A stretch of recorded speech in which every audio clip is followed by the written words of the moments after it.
I was standing in a parking lot after work when I noticed it. Nothing dramatic, just me, leaning against my car, scrolling my phone before driving home. A group text popped up. Someone had already picked a place. Someone else had already checked the time.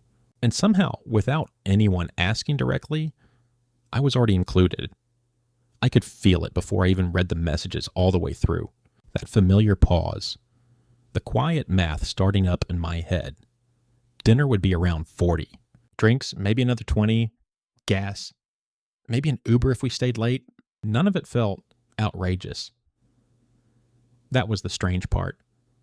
A few years ago, that message would have felt warm, like relief, like proof I still belonged somewhere.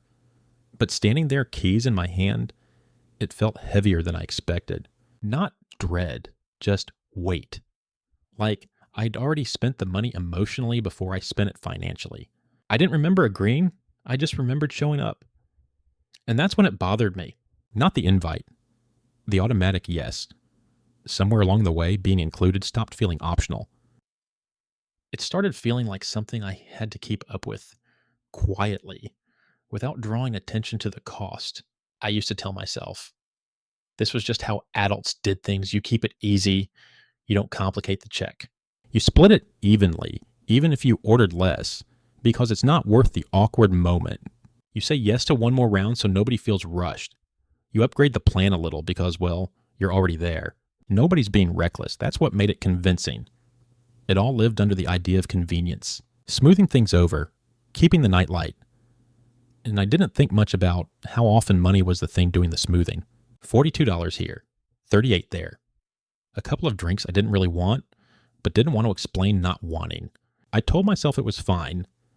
I told myself this was the cost of having friends, of not being the weird one who always checked the price first. But later, usually at home, the feeling shifted, not anger, just this low, dull discomfort, like I'd paid to avoid a small social tension and bought myself a larger, quieter one instead. I didn't regret seeing people.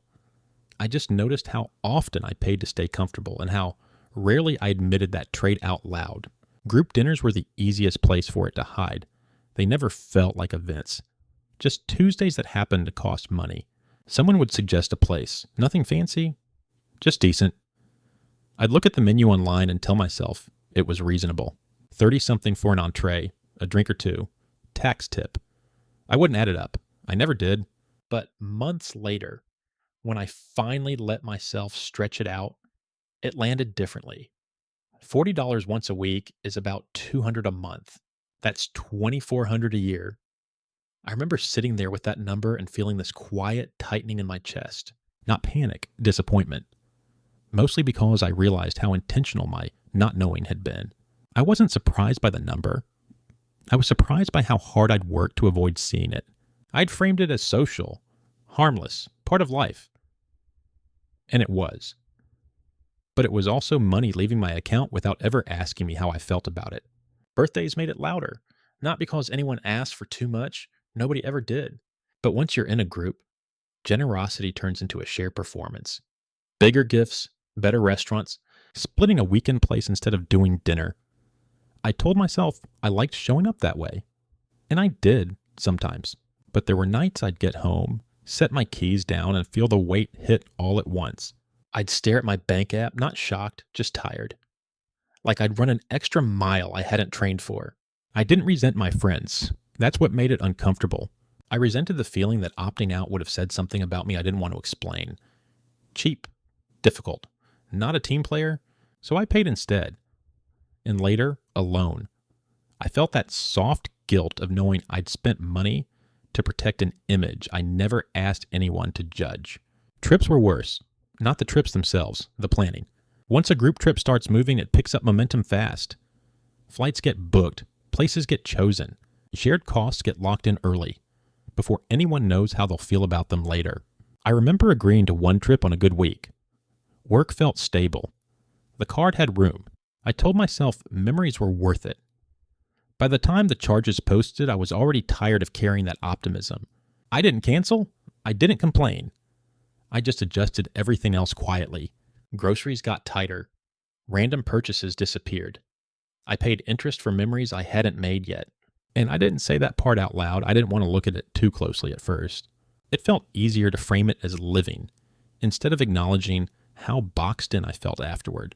Even the small shared things added up. Streaming services split 3 ways. A family plan I barely used, apps I kept because dropping them would have required a conversation. They were cheap individually, that was the trick. $8 here, $12 there. I didn't feel robbed.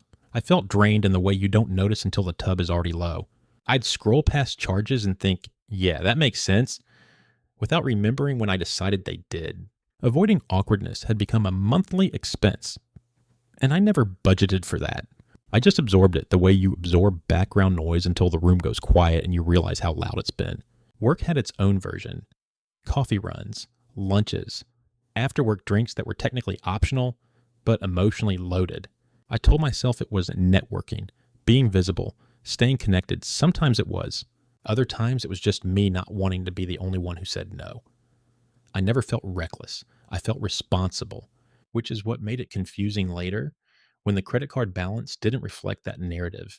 There was no promotion tied to those tabs, no big payoff, just a steady trickle of money spent to maintain a presence I wasn't sure anyone noticed as much as I thought.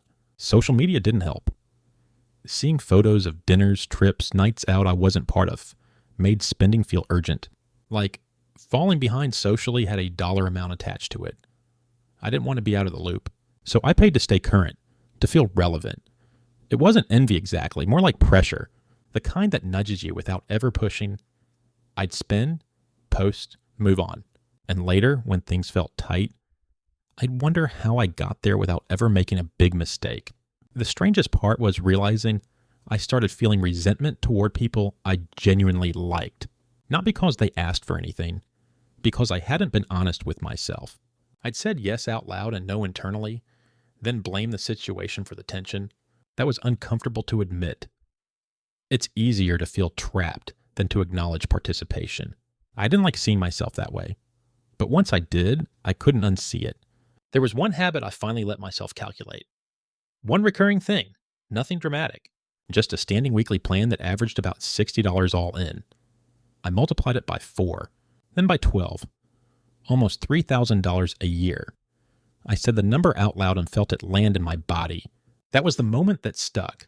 Not because the number was shocking, but because I'd been pretending it didn't exist, saying it made it real in a way my bank statements never did. After that, inclusion started feeling different. Not bad, just heavier. Money was always there now, sitting quietly between conversations. I'd catch myself scanning menus before people arrived, budgeting around friendships. That wasn't how it used to feel, and I missed the old version. Even as I knew I had outgrown pretending it was free, I kept telling myself certain phases would end, that things would settle, but temporary habits have a way of sticking around when nobody names them. I didn't mark a moment when it changed. I just noticed one day that this was normal now. Saying no felt louder than saying yes, even when nobody reacted, even when nothing happened. Absence felt like a statement, even when it wasn't. I'd stay home and imagine explanations no one asked for. What surprised me most was realizing how little anyone tracked my presence. Plans went on. People adjusted. The pressure I felt had mostly been self-generated. That was freeing and unsettling. I still think convenience has value, I just don't think it's neutral. Smoothing every edge with money left me softer, not stronger, less honest with myself, more tired. Inclusion used to feel like warmth. Somewhere along the way, it became a weight I carried without questioning. I'm more aware now. Not fixed, just aware. The pause is still there when the group text comes in. The math still starts. I don't always like the answer, but I notice it now. Sometimes I still hesitate, thumb hovering, feeling that old pull. Awareness doesn't erase habits, it just slows them down. The message buzzes. I sit with it for a second longer than I used to, and whatever I decide, the weight feels named now. Not gone, just visible.